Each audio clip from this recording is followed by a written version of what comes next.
TYT Sports back with another debate segment. Ben Mankiewicz is out, so we brought in Ben Mankiewicz's younger, better bearded brother. Right. Michael Shore. Better bearded. Yeah. Better bearded. Younger too, correct. Got all the points down. Francis Maxwell in the I'll end. take younger. Yeah. The question to debate today is, are athletes overpaid? Michael Mankiewicz, since you are a fantastic guest in the middle here. How much did that send shivers through your body? Wow. Michael Shore. I should get the name right. I always get them confused, you know. You know how it happens. But you are the guest on today's show. Therefore, do you want to take the yes or no on the athletes overpaid side? I don't think athletes are overpaid. In that case, shots are already fired. I know, because Francis Maxwell, you have to begin. Well, since he's a guest, yeah. I mean, for the record, will state that I would probably argue the same thing, but I'm confident in my. I probably could be a politician because I'll argue things that I don't actually believe in. So I think I can actually argue the case that they are overpaid, and I will start my case now. Okay, so I'm going to go straight to football because it's what I know, it's what I love, and it's what everyone in our audience cares about. Sorry, Michael. It's all right. No, I mean, I'm getting excited for the season.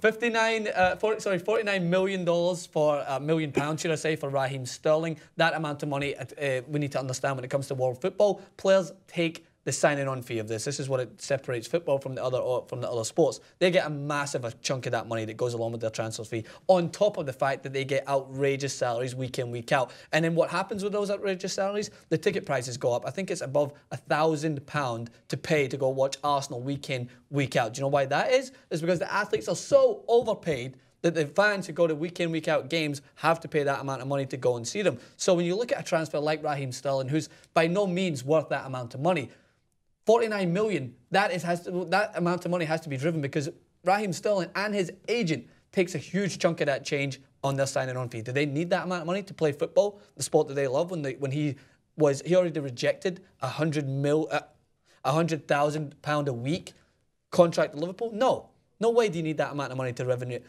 create that amount of revenue in the game. It's the most watched game in the world, so everyone's going to come in to view it anyway. You're going to generate that revenue no matter what, selling jerseys or whatever. But when I come back to American sports, I don't know. Yeah, they're overpaid in American sports. I'm going to say that LeBron James makes way too much money. I mean, for what he does, I mean, does he deserve to make that much money? No. That's my argument.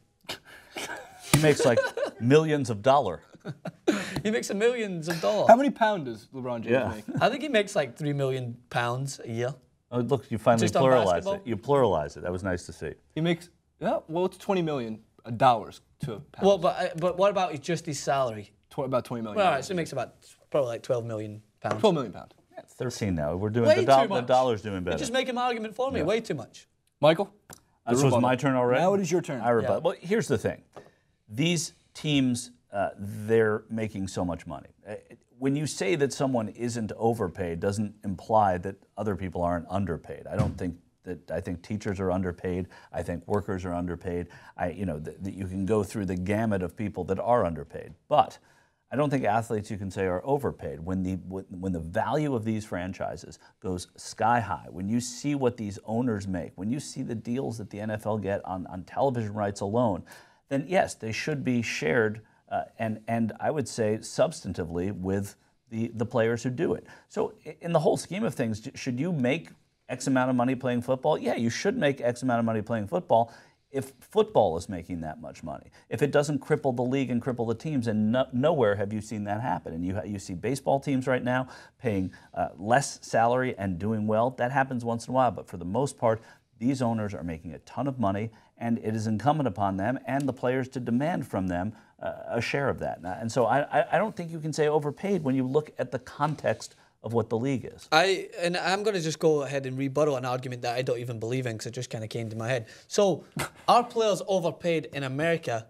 with salary caps? Because you said it hasn't crippled the team as of yet. Is LeBron James not technically in a way holding Cleveland to ransom and how much money he's demanding salary for cap. his I mean, salary. in a sense, salary caps though were created to establish parity in the league, because you can be the New York Yankees and you can be the Pittsburgh Pirates, and you're just not going to get the same amount of revenue. So you can afford more as the Yankees than you could as the Pirates, and that's simple math. That makes the game better, and the Yankees agree. I mean, and they'll pay a penalty. They pay a luxury tax on a lot of their players, but they agree in principle that yes, they want it's better for the game and it's better for people watching the game. And it's better for the Yankees in the end if the leagues are if there's more parity in the league. But still the point though is that with that salary cap though, certain players are going to be overpaid in comparison to other players. I actually think more people would be underpaid. You're going to pay some stars a lot of money, then you're going to fill in the blanks with people who are not going to make as much money. But the debate question, Michael, is: are players overpaid? Yeah, and the answer, LeBron James, is he overpaid in terms and of the answer remains no, that he's not, that they're not overpaid, because there's these salary caps. Let's also put that in perspective too. How much money? It's an enormous amount of money to play games. So, and they're making even more. The owners would not settle for that salary cap were it not fine with them. So it's nor would the players. Everybody goes home happy here. So I think that you have to give a little bit of deference to that fact.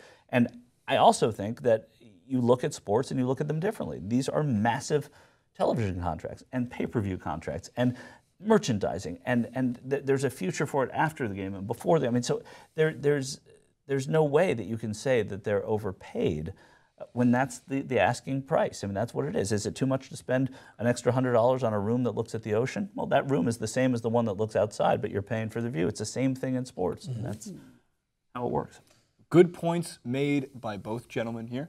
I always leave it to the commenters. I don't choose. I don't make that decision. I moderate. I mean, they're going to give me at least a pity point for arguing a subject that I didn't actually believe in. I mean, the fact that you want a pity point now makes me want to give it right to Michael. Yeah.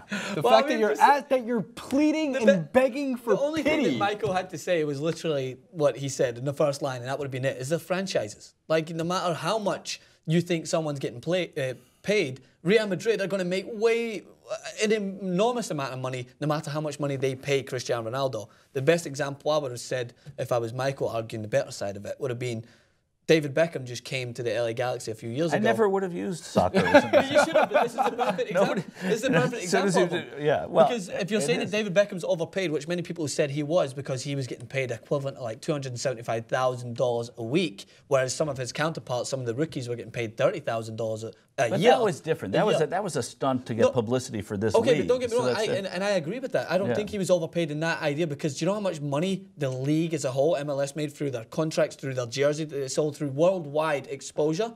Then he's not considered overpaid. So are you now going against your own argument? I said at the start, I didn't know what Michael won for sure that game. Immediate disqualification. Yeah, Can't defend it. To be a winner here. But the commenters will always decide. Leave all your thoughts in the comment section below. Who won, Michael or Francis? Please don't forget to subscribe and leave us more debate topics for us to debate. I've got the fire. I've got the